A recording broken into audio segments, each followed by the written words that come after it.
While Andrew and Becky were engaged in conversation in the living room, Kystyn went to the hall closet and removed a portable playpen.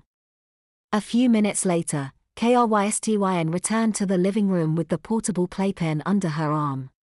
After giving a nodding signal to Becky, she began to unfold the sides of the collapsible mesh-sided playpen for the Becky's baby.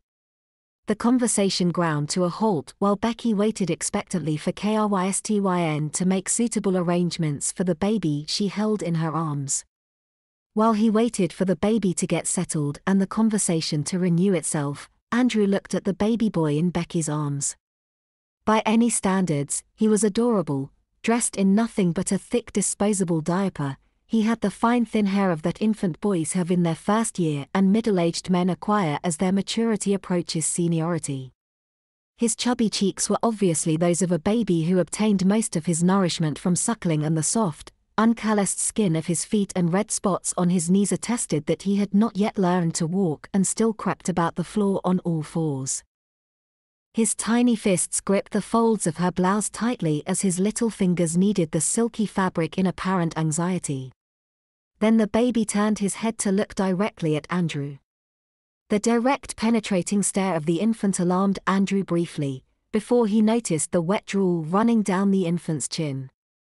For a moment, Andrew had the distinct impression of intelligence behind the baby's eyes before the rest of his face belied the benign befuddlement of infancy.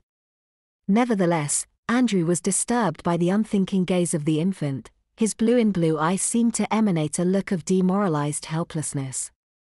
Becky put the baby in the playpen and dropped his diaper bag on the floor beside the couch.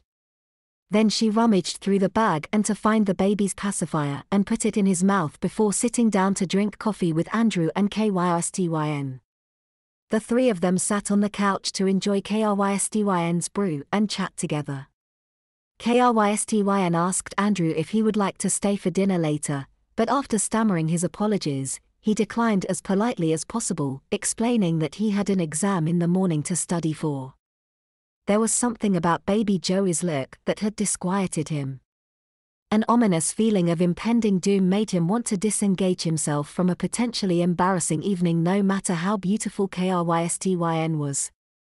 Andrew had no doubt in his dream that it was Becky who made him feel so intensely uncomfortable. There was a feel of malicious intent about her that made him want to run and hide his face in Kystyn's bosom for protection. Unfortunately, he could think of no way to politely get up until he had at least shared a cup of coffee with the two of them.